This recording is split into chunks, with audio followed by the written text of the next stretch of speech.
अस्सलाम वालेकुम वरहमतुल्लाह। पाकिस्तान के अंदर इस टाइम हर एक बंदे की ज़ुबान पे एक ही एप्लीकेशन का नाम है NFT ट्रेजर, और हर बंदा इसके बारे में ही सवाल कर रहा है कि ये फेक है, फ्रॉड है, या फिर ये सही है, हम इसमें इन्वेस्टमेंट करें या फिर नहीं करें। तो मैं इसका आपको सिंपली जवाब दूं कि ये 100% एप्लीकेशन सही भी है और ये 100% एप्लीकेशन फ्रॉड भी है। अब आप सोच रहे होंगे कि एक ही टाइम के अंदर एक ही चीज़ 100% सही भी और ख़राब भी कैसे हो सकती है, फ्रॉड भी कैसे हो सकता है। तो ये बिल्कुल ऐसे ही हो सकता है कि जिन लोगों को इससे बेनिफिट हो गया, जो लोग स्टार्टिंग में इससे पैसा कमा लेंगे, उनके लिए तो ये 100% सही है, लेकिन जो पीछे बच जाएंगे, बाकी जिनका पैसा असल में इन्वेस्ट हुआ होगा, बाद में जो बच जाएंगे, उन सब के लिए ये 100% फ्रॉड है। इस तरह की हज़ारों एग्जाम्पल्स हमारे पास मौजूद हैं और ये 1-2 साल से नहीं,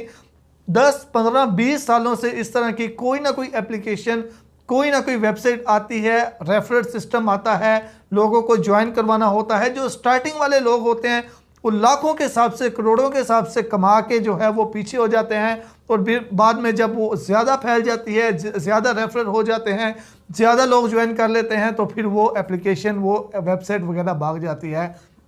आपने डबल शाह का भी नाम सुना होगा पाकिस्तान के अंदर। तो अब जो लोग उस डबल शाह से पैसा ले चुके थे अपना, जिन्होंने अपना पैसा डबल करवा लिया, तो उनके लिए तो वो 100% सही था, लेकिन जिन लोगों का वो पैसा लेके भाग गया, उनके लिए तो उससे बड़ा कोई फ्रॉड नहीं है। तो सेम यही चीज़ है इस एप्लीकेशन का। अब इस एप्लीकेशन में बेसिकली होता ये है कि जो बंदा इसको ज्वाइन कर लेता है, वो कभी भी ज्वाइन करवाने वाले को पूरी बात नहीं बताता। उसका रीज़न क्या होता है? क्योंकि ये ऐसे सिस्टम होते हैं कि इसमें जब बंदा फंसता है तो वो उसका उससे निकलने का दूसरा रास्ता ही नहीं होता जब तक वो किसी दूसरे बंदे को ज्वाइन ना करवा ले। यानी कि सेम ये ऐसी चीज़ है कि आप इसके अंदर गिर गए तो आपने निकलना है, किसी दूसरे को पहले अंदर लेके आना है, फिर आपने खुद इससे निकलना है, और फिर आप जितने ज़्यादा को उसमें गिराओगे उतना आपको बेनिफिट होता रहेगा। तो सेम यही चीज़ कि आप जितने लोगों से ज़्यादा से इन्वेस्टमेंट इसके अंदर करवाते रहोगे उतना आपको बेनिफिट मिलता रहेगा। और बहुत से लोग कहते हैं कि यार ये सालों से काम कर रही है, सालों से जो है वो विड्रॉवल दे रही है,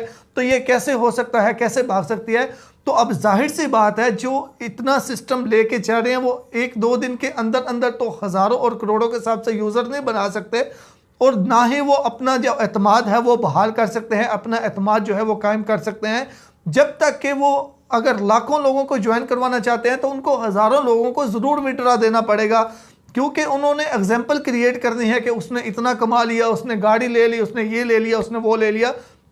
तो इसी चीज़ के अंदर आके, लालच में आके जब एक 100 बंदा ज्वाइन करेगा, जाहिर सी बात है अब वो 100 बंदा अपना विड्रॉ लेने के लिए, अपने बेनिफिट के लिए आगे जो है वो 10-10 लोगों को ज़रूर ज्वाइन करवाएगा। तो इसी तरह जब लिंक ज़्यादा हो जाता है, ज़्यादा लोग हो जाते हैं, ज़्यादा इन्वेस्टमेंट हो जाती है, तो ये जो है एप्लीकेशंस वगैरह, इस तरह की जितने भी NFT सिस्टम्स होते हैं, ये भाग जाते हैं, और इसी वजह से ही इनको लीगल भी नहीं करार दिया जा रहा, ना पाकिस्तान के अंदर ना किसी और कंट्री के अंदर। और दूसरे नंबर पे आप अगर देखेंगे तो इसकी आपको iOS यानी कि एप्पल की एप्लीकेशन भी नहीं मिलेगी, सिर्फ एंड्रॉयड की मिलेगी, क्योंकि एंड्रॉयड की एप्लीकेशन को बनाना, ऑथेंटिक करना बहुत ही ज़्यादा ईजी है, आम बंदा भी बना सकता है, लेकिन iOS की एप्लीकेशन के लिए स्टैंडर्ड होना चाहिए, सारी चीज़ें रिक्वायरमेंट्स होती हैं, तो आपको इसकी एप्लीकेशन भी नहीं मिलेगी। तो मैं सिंपली आपको ये गाइड करता हूँ कि जितना बच सकते हैं उतना आपको बचना चाहिए। आज नहीं तो कल, कल नहीं तो परसों, यानी कि 100% ये कन्फर्म है कि ये ज़रूर जो है वो भागेगी और इसमें आपकी इन्वेस्टमेंट जो है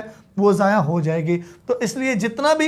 इस एप्लीकेशन से या इस तरह के कोई भी सिस्टम होते हैं जिसमें आपको कोई मेहनत नहीं करनी पड़ती, सिर्फ जी इतना पैसा रखो, लोगों को ज्वाइन करवाओ और लोगों के ज्वाइन करने पे आपको पैसा मिले, वो 100% जो है वो फ्रॉड ही होता है। आज नहीं तो कल, कल नहीं तो परसों उन्होंने लाजमी भागना ही होता है।